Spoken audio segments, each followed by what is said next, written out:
Hi friends, welcome to Nanchi's kitchen. ఈరోజు మనం పండుమిరకాయల పచ్చడి ఎలా తయారు చేయాలో చూద్దామా. పచ్చళ్ళ రాని వాళ్ళు కూడా చాలా ఈజీగా పచ్చడి పట్టుకునేలాగా నేను చేసి చూపిస్తానండి. మామూలుగా మనకు పచ్చళ్ళు పట్టాలంటే చాలా పెద్ద పనిలాగా ఉంటుంది కదా. నేను మాత్రం చిన్న చిన్న టిప్స్ మీకు చెప్తూ ఉంటాను. మీరు కనుక ఈ టిప్స్ ఫాలో అవుతూ చేశారంటే చాలా క్విక్గా ఈజీగా ఉండే పండుమిరకాయల పచ్చడిని మీరు చేసేసుకోవచ్చు. 2-3 రోజులు టైం కాకుండా చక్కగా సింపుల్గా ఒక్క రోజులోనే క్విక్గా ఈజీగా చేసేసుకోవచ్చు. ఈ పండుమిరకాయల పచ్చడి చేసి మీరు ఫ్రిడ్జ్లో పెట్టుకున్నారంటే సంవత్సరం వరకు కూడా బాగుంటుంది. ఇప్పుడు ఈ పండుమిరకాయల పచ్చడి ఎలా తయారు చేయాలో మనం చూసేద్దాం. ఇప్పుడు 1 కేజీ పండుమిరపకాయలు తీసుకోండి. మీరు ఇదిగోండి, ఇలా చక్కగా మంచిగా నిగనిగలాడుతూ ఉండాలి. ఈ పండుమిరపకాయలని వాటర్లో చక్కగా శుభ్రం చేసేసుకొని ఒక క్లాత్ మీద మీరు చక్కగా నీరంతా లేకుండా ఆరబెట్టేసుకోండి. ఇలా మిరపకాయలని తుడుచుకుంటూ వాటి తొడాలు తీసేసి పక్కన పెట్టి ఫ్యాన్ కింద ఒక అరగంట నుంచి గంట వరకు కూడా మీరు ఆరబెట్టుకుంటే తడి అనేది లేకుండా ఉంటుంది, పచ్చడి కూడా పాడవకుండా ఉంటుంది అనమాట.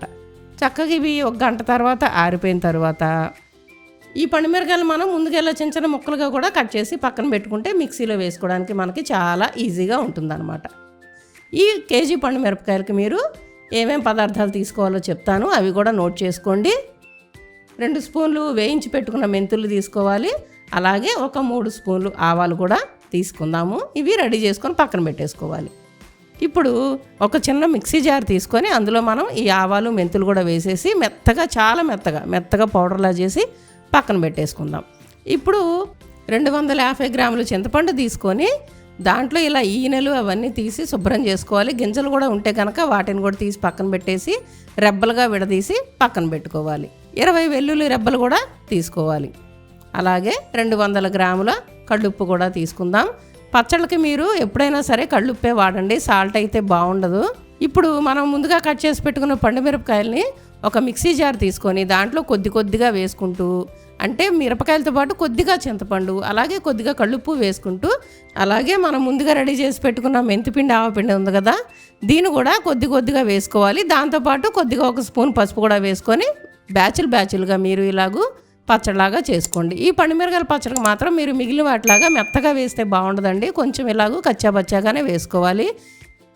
ఇప్పుడు తాలింపు కోసం స్టవ్ వెలిగించి ప్యాన్ పెట్టి ప్యాన్ వేడెక్కిన తర్వాత ఇందులో 1/2 కేజీ ఆయిల్ వేసుకోవాలి. ఇది సన్ఫ్లవర్ ఆయిల్ అయినా గ్రౌండ్నట్ ఆయిల్ అయినా ఏదైనా బాగుంటుందండి. ఆయిల్ వేడెక్కిన తర్వాత ఇందులో తాలింపు దినుసులు వేసుకోవాలి. తాలింపు దినుసులు ఎర్రగా వేగుతూ ఉండగా వెల్లుల్లి రెబ్బల్ని ఇలా కొంచెం మెత్తగా చితకొట్టేసి ఈ తాలింపులో వేసుకోవాలి.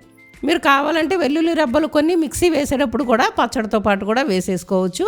ఎలా వేసుకున్నా సరే బాగుంటుంది. తాలింపు బాగా చల్లారిన తర్వాత దీన్ని మనం ముందుగా మిక్సీ వేసి పెట్టుకున్న ఈ పండుమిరకాయల పచ్చడిలో వేసేసి బాగా మిక్స్ చేసుకోవాలి. మీరు కావాలంటే దీంట్లో కొద్దిగా కరివేపాకు కూడా వేసుకోవచ్చు. బాగా కలిపేసుకుందాము.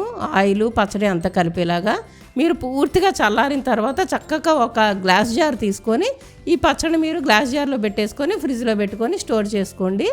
ఇది సంవత్సరం వరకు కూడా ఏమీ పాడవదండి, చాలా బాగుంటుంది. చూసారా, మనం చాలా క్విక్గా చేసేసుకున్నాం కదా ఈ పచ్చడి.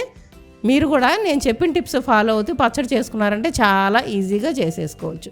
వేడివేడి అన్నంలో చక్కగా ఈ పండుమిరకాయల పచ్చడి వేసుకొని కొద్దిగా నెయ్యి వేసుకొని తింటే చాలా బాగుంటుందండి.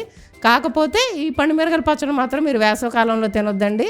వర్షాకాలం, చలికాలంలో తిన్నారంటే మీరు ఎంజాయ్ చేస్తారు. అంతే, ఎంతో టేస్టీగా ఉండే పండుమిరపకాయల పచ్చడి రెడీ. మీరు కూడా టేస్ట్ చేసి ఎంజాయ్ చేయండి.